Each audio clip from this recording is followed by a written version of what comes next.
Hello again, we're back here.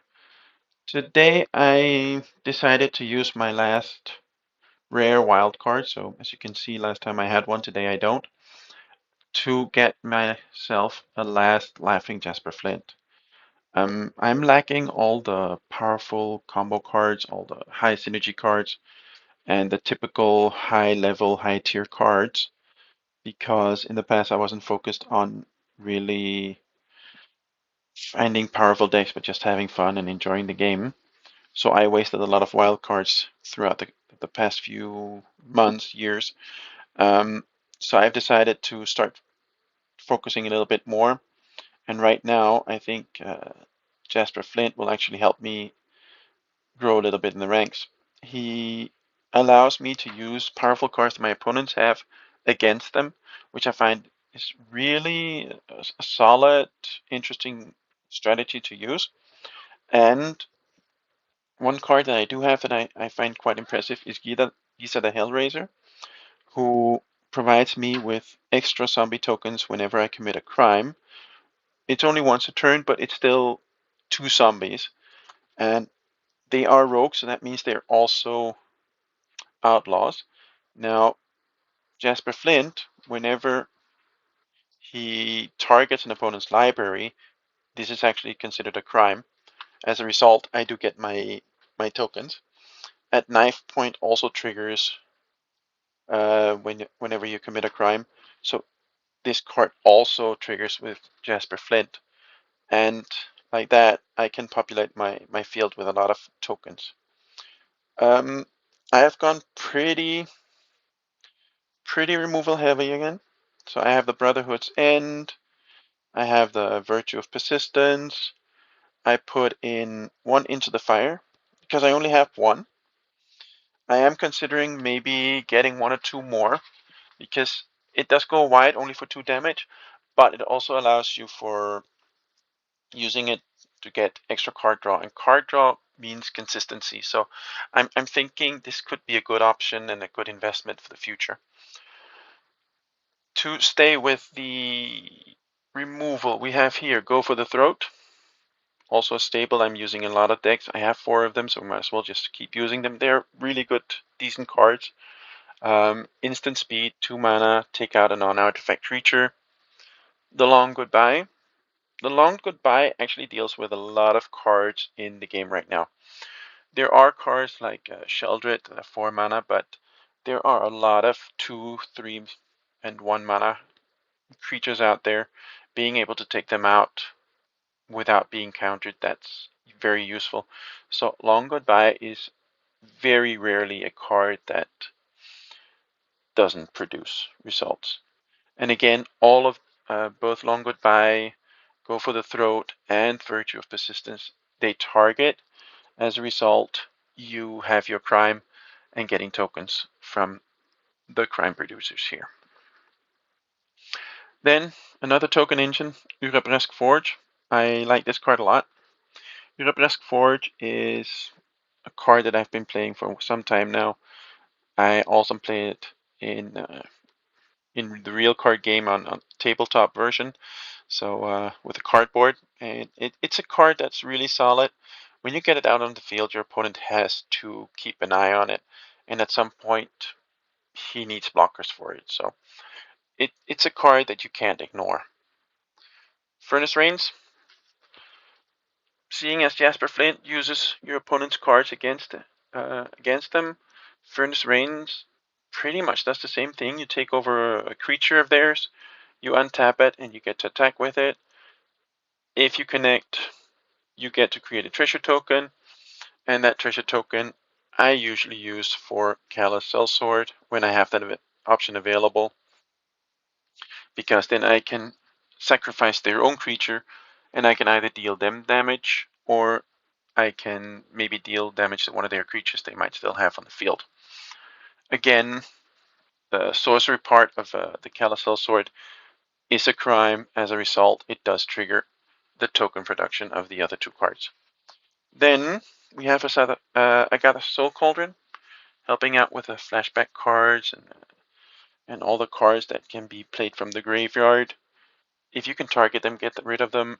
That's really useful, really helpful. Again, it triggers the crime abilities, and you have an opportunity to boost your own creatures, which, again, if you can boost one of your creatures pretty heavily, then you can use the Killer Cell Sword and sacrifice your own creature to finish the game. Last one is Charming Scoundrel. This is a card that I really, really like. It's a 1/1 for 2 with haste, but it's mostly the abilities that it has. The ability to draw a card, the ability to create an extra treasure token, which would speed up your mana production, or just a wicked token attached to a creature you control. Um, as an example, if I were to put the token on Jasper Flint plus a Soul Cauldron, that would make him a 6/5. 6/5 you could sacrifice for a Gala Sword would mean 7 damage to your opponent because the token itself, the enchantment token, also loses your opponent life. So suddenly you got 6-7 damage easy with just low mana cost cards. So all in all, this deck is pretty low to the ground. The highest mana cost is Giza and the enchantment part of the Virtue, but all in all, we're pretty low to the ground, and it should work okay. So let's try it out and see what happens.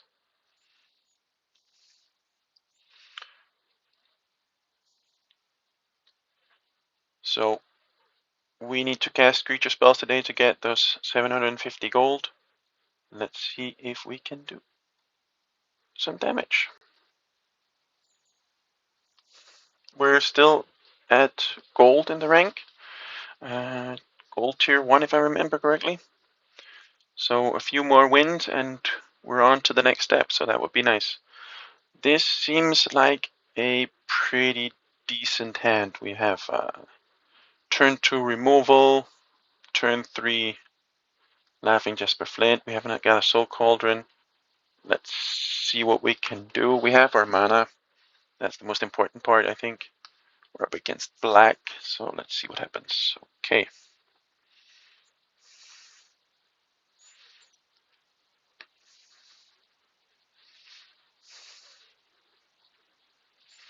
Interesting. Fairies. Yeah, let's just go for black. Next turn we'll put in the mountain. And then we have the long goodbye we can keep for a rainy day, I would say. Let's see what we can do here.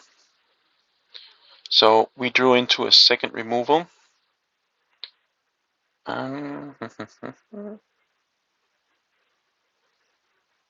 Yeah, let's just keep it at this. I'm a little worried about the blue, which means there's usually a counter or something coming. Now let's deal with this one.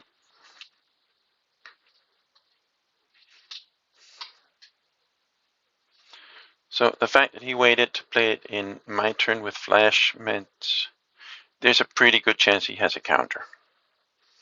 I'm not down it now.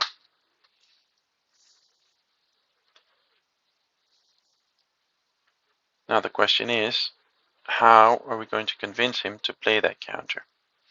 I could play Jasper Flint here, but I think that would be a mistake. I want to keep him on the field, so let's see if we can get rid of one of those counters here.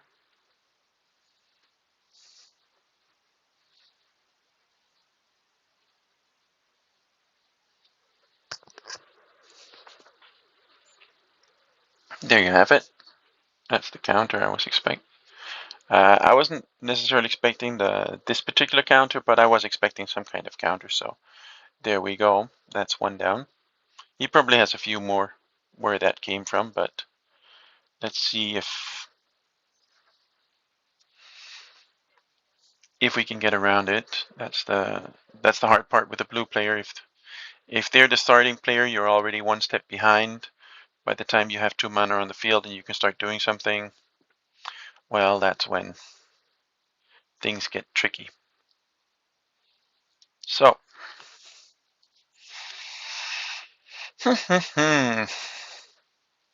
We do have one demolition field. There's a good chance that one of the counters he has is another fairy. Let's see what happens here.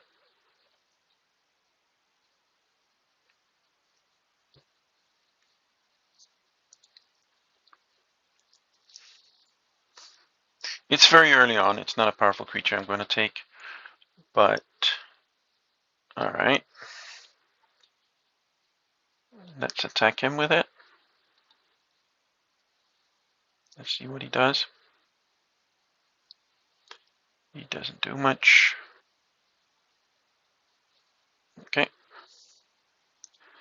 Now I have two options here. I can do Callous Sellsword or Virtue of Persistence. I'm pretty sure that if I do Callous Sellsword, he might not counter it. If I do a Virtue, he's definitely going to counter it. So I don't think he's going to counter this. It's really not worth it. If you were to use a counter for one damage and one creature that actually has an ability in your graveyard, I'm not really sure that's worth it. The fact that he has the time to react to it means he does have one in his hand. So there we go.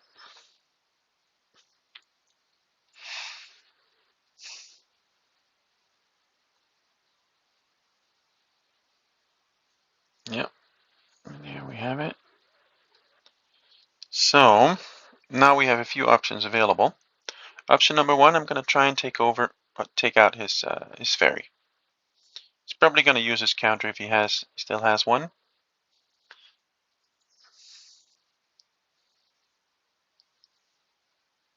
There we go, counter target spell. And now I feel a little more comfortable playing this guy.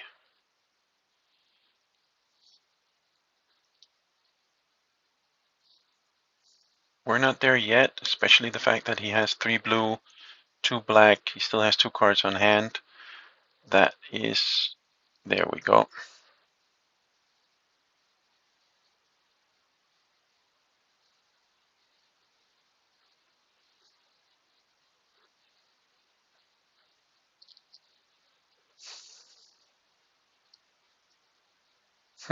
Does he have another counter? I think he might just have one.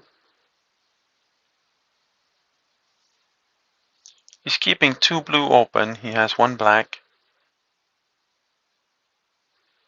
Now we do have 4 mana available here.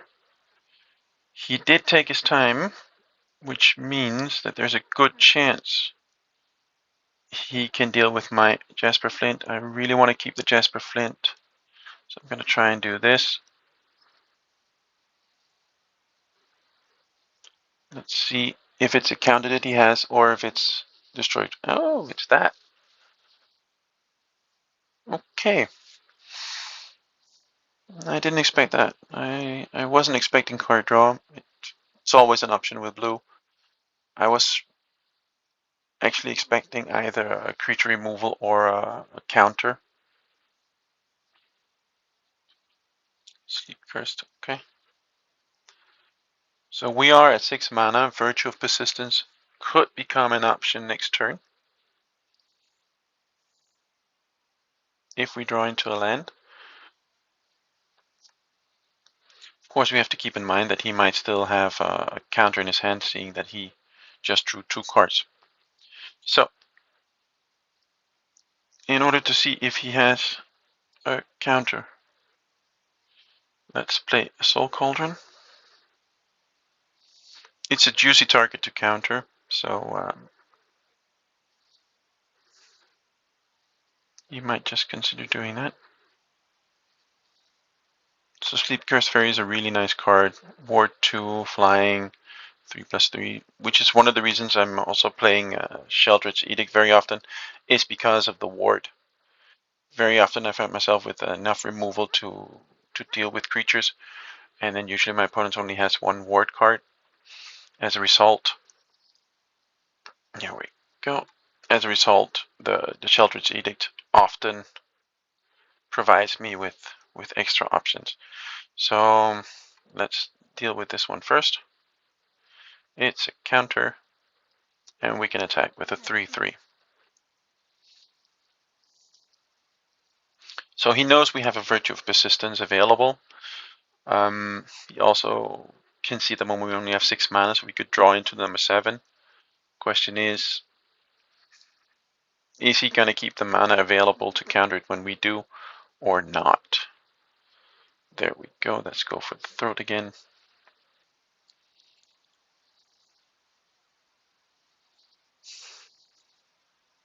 Let's just play at knife point.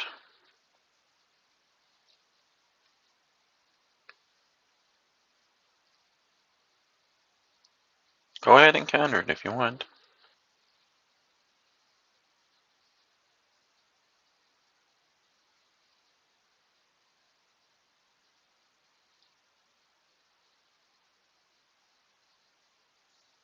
There we go. Resolve. So we might as well just take a creature out of his graveyard, boost our Sellsword, and hit him for 4. So that's another counter out of his deck. So we already saw 2 of these. We have 1 spell stutter, so there could still be a decent number of counters available to him.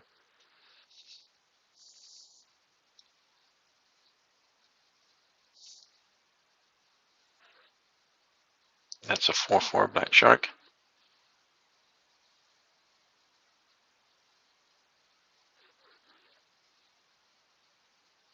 So here comes the removal, I'm guessing.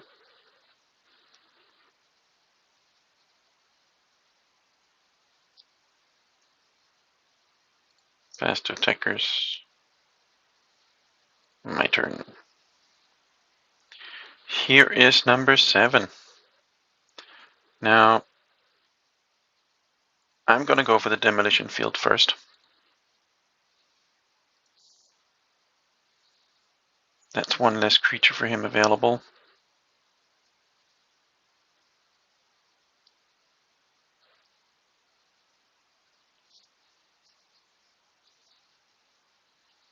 And as you can see, we've committed quite a lot of crimes right now, so if we had had the at knife point or the Giza on the field, we could have done a lot of interactions with the crimes. So I do think we do enough crimes here. So I want my land. I'm just going to go for swamp in this case. Let's commit another crime. Let's get rid of another creature. And now we have a 5/5. He might just decide to destroy it. Or he could untap this one. Let's resolve all. If he pays it again, he has a blocker.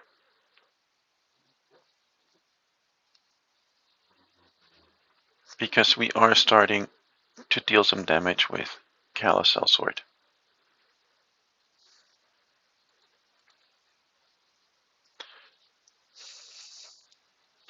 Okay, he's not going to block with it, which means he's probably going to use it for an attack next turn, which I'm fine with.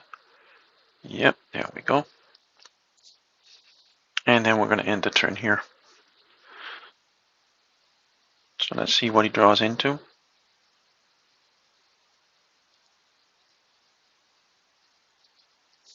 Let's go to attackers. I have no problem with him attacking. I can't do anything about it, so why worry about it?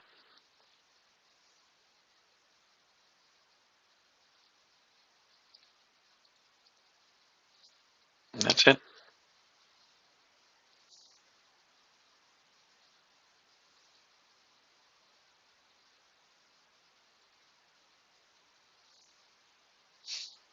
Interesting.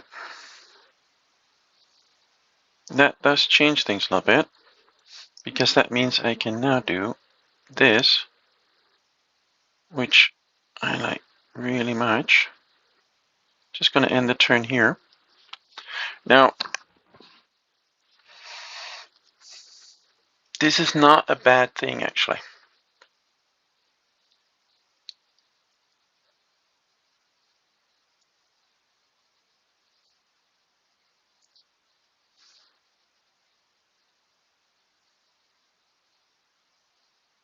this is not a bad thing at all. He has 2 cards on hand. We have the Charming Scoundrel that he doesn't know about. We do have a Cell Sword. He also doesn't know about that one. Now he only has 1 card on hand. Now things are getting interesting. Don't forget we have a power 4 creature in our graveyard. We have no serious creatures in his graveyard right now, but that's fine. Let him attack. Pass the damage. Fine. Yes, my turn. So we're gonna bring back this one. There we go. Now that's more like it. Let's take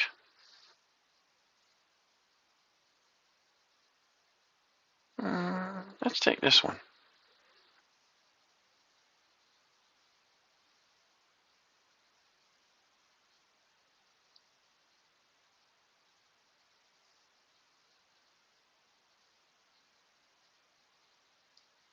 Let's see what he does. All right, he gives it to us. He can still untap Sleep Cursed Fairy. He has enough mana to do so. So what we're going to do is we're going to put the Charming Scoundrel into play as well.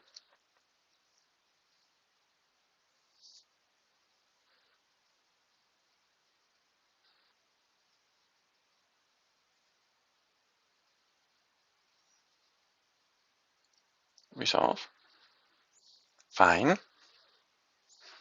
Now we know what he has in his hands. He doesn't have a counter, so that's game. All we need to do is take a creature from my graveyard, and we still have 1. We know he doesn't have any solutions left.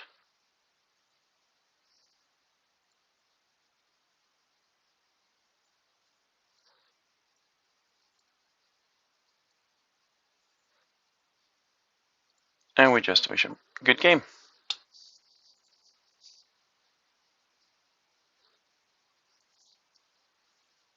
And that's what I meant with we do have enough power in our own creatures to actually finish a game every once in a while with the Cell Sword, even if we don't successfully take over an opponent's creature. So there we have it. First win of the night.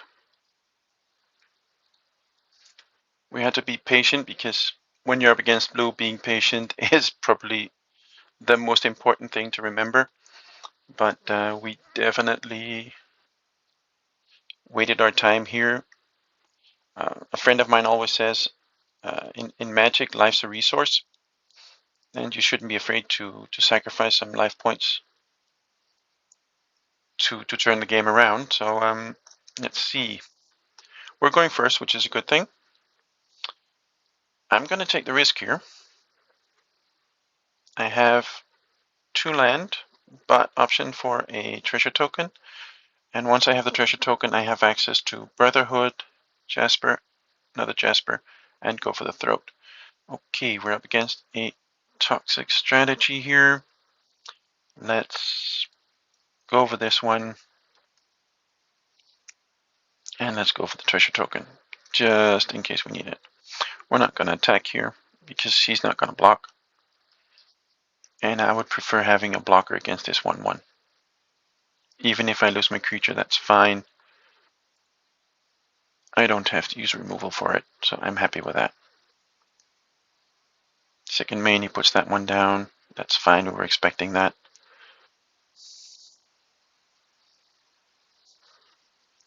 Now we have 2 options. Are we going to go overkill and just do a Brotherhood's End? We could.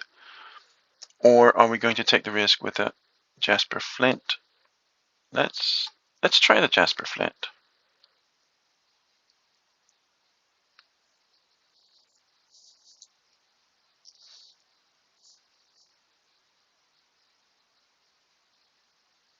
It's a Death Toucher.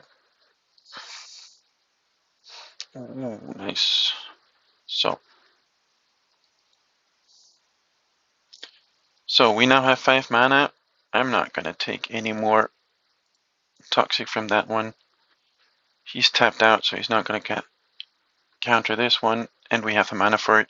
That's the advantage of the treasure token we did. So here we go. We have another Jasper. Question is, does he have another removal? There's a good chance he does. There we go.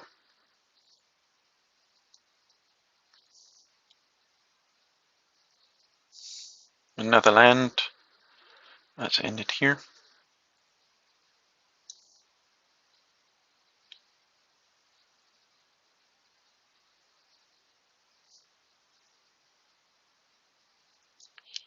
That's the advantage with the toxic decks.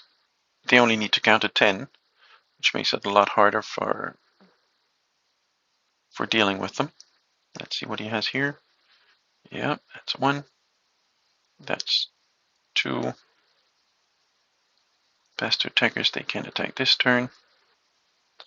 So we're drawing into a lot of land. I don't like that. So let's just deal with his creatures right now. Yes, he does proliferate here, so we're already at 5. I don't like that. And he does get it back, but we don't really have a choice right now.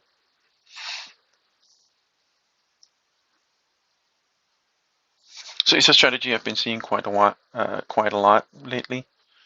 It's definitely annoying. Oh, come on, we keep drawing lands today. It's incredible how much land we're drawing. So the deck itself plays, I think, 23 or 24 lands, so it's not that it's overkill. I'm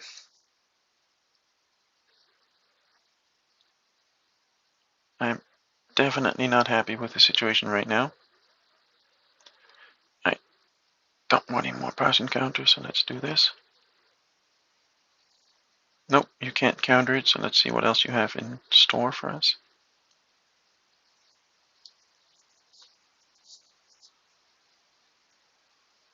Yeah, that's nice.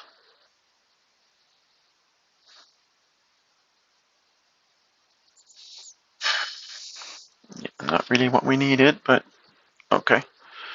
It's better than nothing.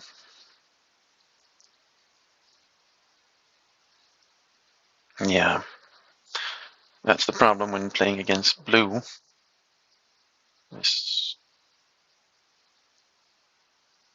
These are solid decks. Blue-black toxic decks, they're pretty solid decks. All we can do now is wish him good game because I think it's pretty much over. I don't see us returning from this one. There we go, that's 1. That's the other one, good.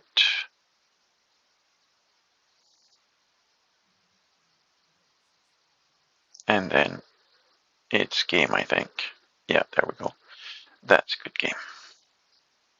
There's nothing we can do here. So we just lost that one.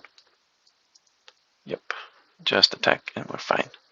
I could have played the Calisol sword for my quest points, but I didn't want to waste too much time. This is over, so let's just get to the next game, shall we?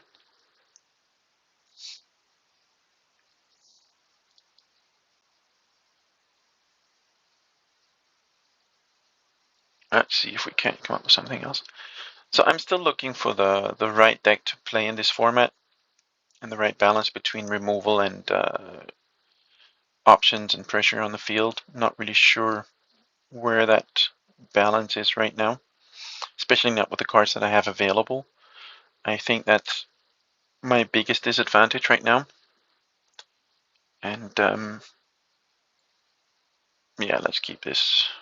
We're back in a situation where we have 3 mana available if we're lucky with a Charming Scoundrel. There we go. Forest, so yes, we can put him into play. Let's go for the treasure token. We don't know if we're gonna get another land drop. Let's end the turn here. Okay. So he has an extra land. Like I expected. No extra land for us. So we're just gonna have to do this.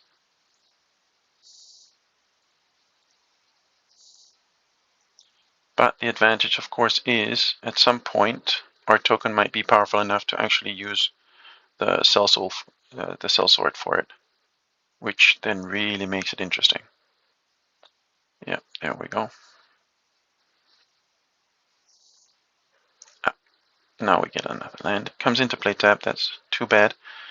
But it does mean that next turn we can put the Jasper Flint into play, which is really nice, and I'm not really sure how many options he has to deal with it. So, he has a pretty powerful creature here. Still only a 3/3, but if it's blocked, he gets to untap it.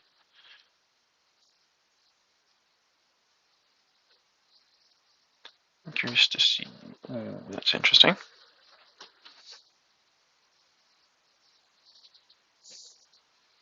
And this is where a card like Brotherhood's End comes into play. We just clear the battlefield, the forge, and here we go again. He's back to where he started. We're still in a pretty decent position. We have some pressure on the field. There we go. Another one. And that one. Okay. So we didn't draw into a land, which is too bad. So we're going to try and put the pressure on a different way. Going to attack with the token. There we go.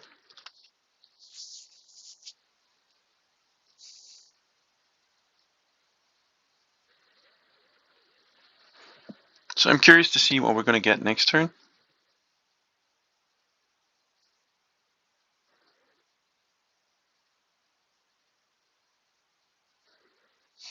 No, the range right now would be really, really nice.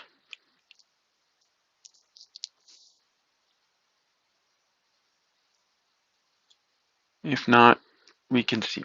So we do get another land.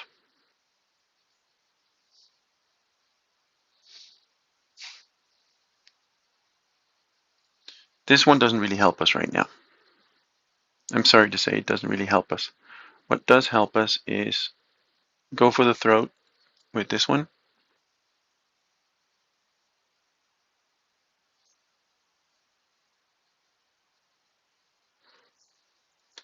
And then let's go to combat. I'm not going to risk Jasper. He might have some kind of boost in his hand.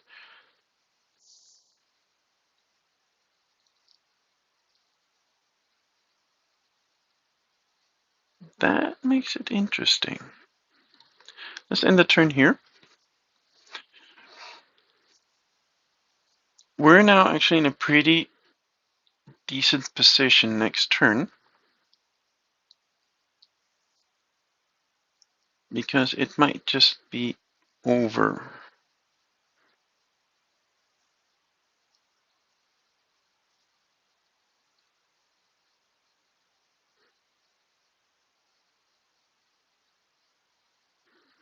Yep, that's game.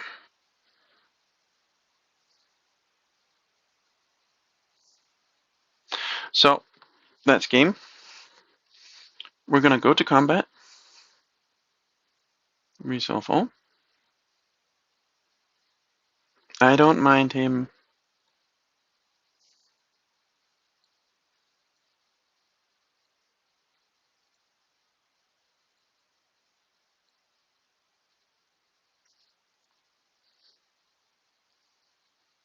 And there you have it.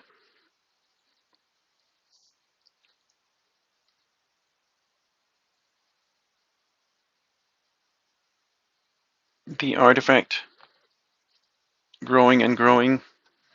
Combine that with our Gleeful Demolition card I really, really like, to be honest. Like I said, I might have said it before, I love playing goblins. My commander deck is actually, one of them is a goblin deck. I call it Goblins and Their Pets because it's basically 99% goblin tribal, and the only two non-goblin cards in there are two dragons. One of them is Prosh, which I use for my commander, and the other one is Ferocious Dragon. This is a slow start, but I'm going to keep it anyway. Ferocious Dragon is an interesting card because it eats all the goblins. And as it eats it, it can deal damage to your opponent. Okay, I'm going to keep that one. He's going to hit me hard here. Yeah, he's going to hit me very hard. Yeah,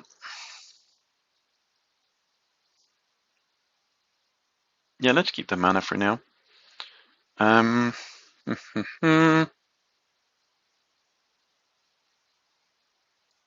Let's take this one first.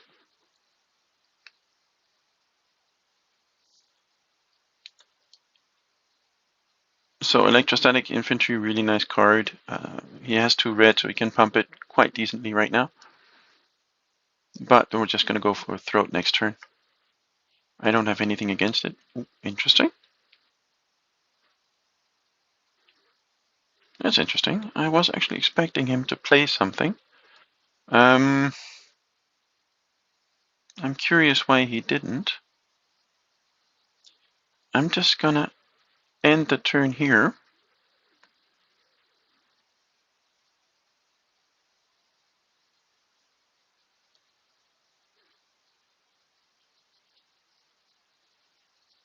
Resolve all. I don't mind. I can't really do much about it. But I do have to go for the Throat available, so let's see what we can do here. Yeah, that one is fine.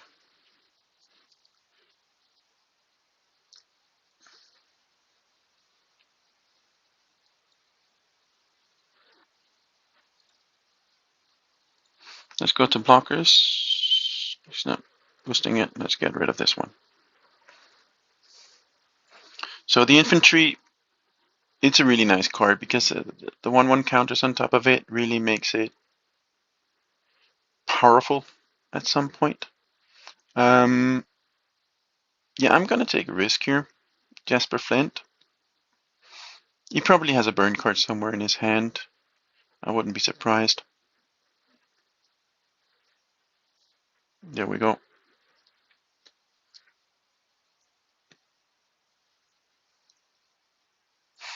But that means he's tapped out, which allows me to do this.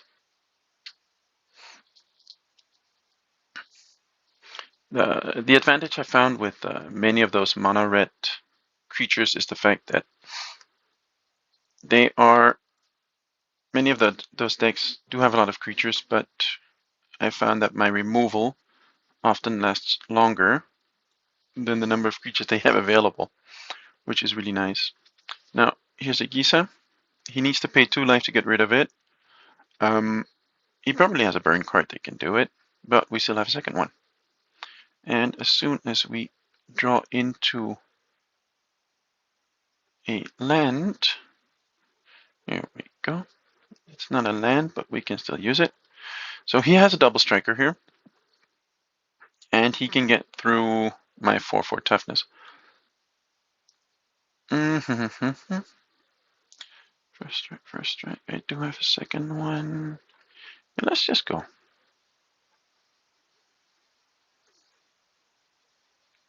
Here we go. So the fact that I had first strike and he had double strike meant that he did 2 damage, I did 4 damage, and by the time his creature had an opportunity for a second strike, it was already gone. And that's thanks to at knife point. It gives my outlaws first strike, and Gisa just happens to be an outlaw. Being a warlock, it's an outlaw.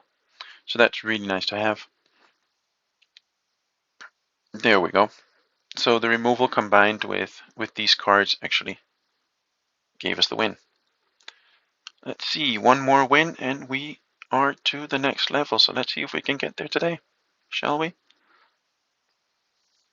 We're not there with the quests yet either, so let's just keep on going.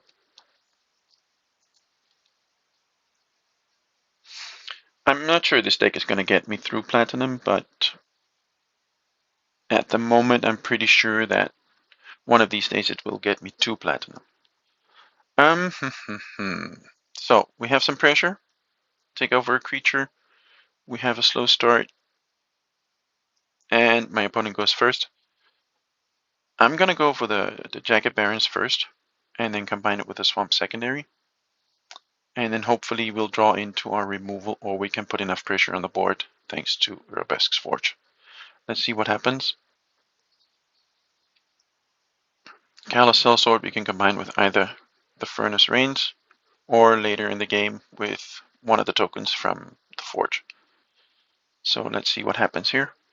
My opponent is taking a long time. So we do have 4 mana available, 4 lands already. The highest mana cost in this deck is 5, so we're pretty much covering most of our cards already. We have only 2 cards that we can't pay right now. And even though we have a little bit slower start, it's still there. The potential is there. I'm not really sure what my opponent's going to play. We'll see.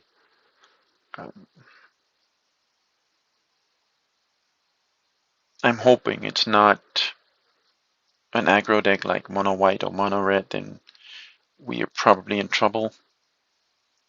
Everything else, it will all depend on what he has. Alright, we're already starting with red. That's not something I like very much. Let's see what happens. Yeah, that's the chicken. That's the flying chicken. Okay. Ooh, Giza.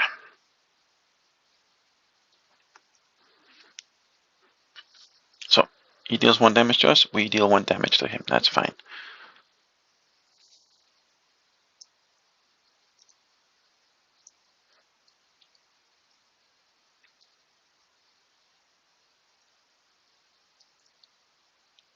Now, depending on what we're about to draw next turn, I could go for the Jagged Barrens again.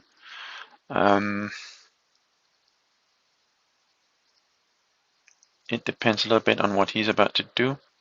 Reckless Impulse. What did he get here? Kumano. I'm glad this card is going to leave the format soon. This one is also a nice card. It's also going to leave the format soon.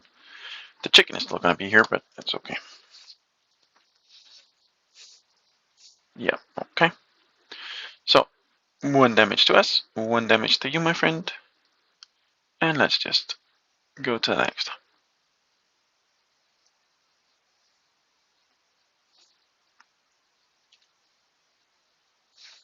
He's probably going to pay the Kumano. It's a very solid card. There we go.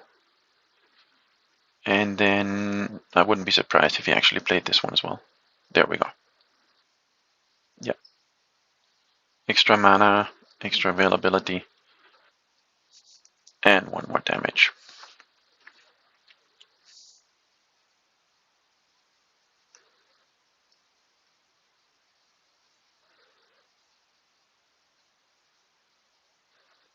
I don't know what he's waiting for. Yep, there we go.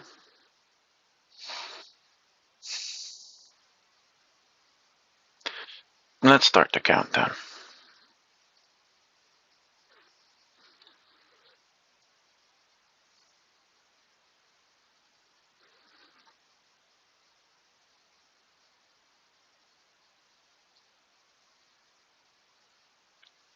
So I'm going to keep the Furnace Rains for this card. It's a 2/2 haster. By doing that,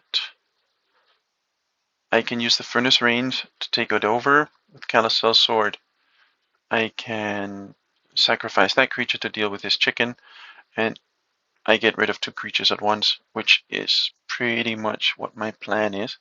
And the advantage of that would also be, because it's dealing damage, in theory, I'm hoping, I'm not really sure about the triggers here. In theory, it should actually be exiled, as you don't sacrifice this one afterwards. Yeah, so in theory, the chicken should actually be exiled, so it won't be coming back to haunt you again, which is a win-win. So let's see what our opponent does. He doesn't do much here. like I said, we're just going to put a land in here.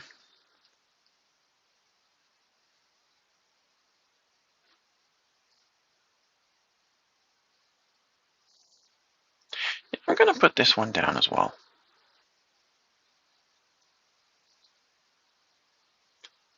Let's put the Wicked token on here. I don't need the mana because I still have a land available, which means Gisa is available for use.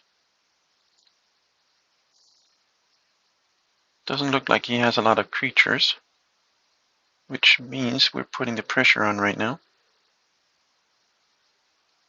Yeah, you can blow it up. That's why we didn't play Jasper Flint.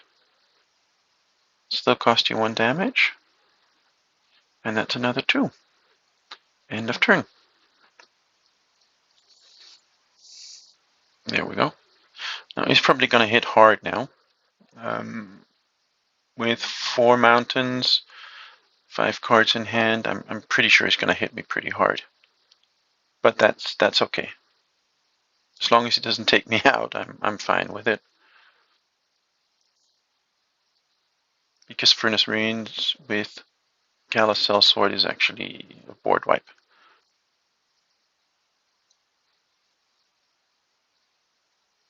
So let's see what he does. I'm not really sure why he's hesitant. Curious to see what he's going to do here. It's not that he's low on mana, because he does have nice 4 mana available. He didn't really miss any important land drops. I did expect another creature last turn. That meant that he probably didn't have one. Okay. Now that does change things a little bit, doesn't it? I'm going to stick to my original plan, which was we're going to take the Kumano.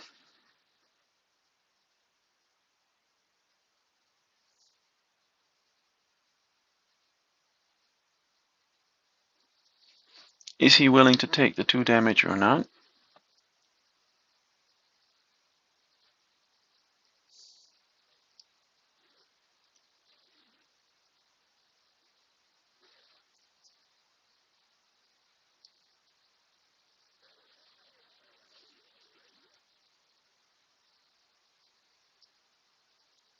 So I could have used Into the Fire here, and it might have been enough to deal with the chicken and his Kumano.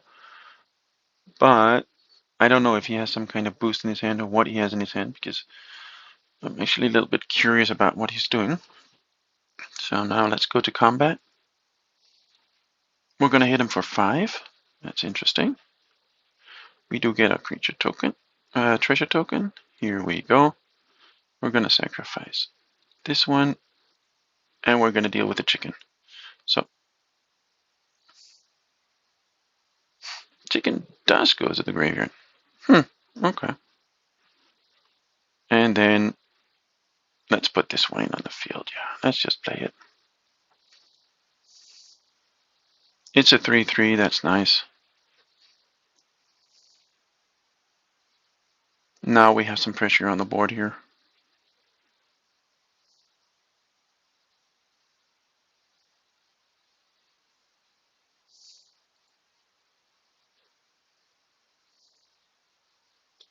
If a creature dealt damage this turn by associate control would die, exile it instead. Yeah. 3 more. Yeah.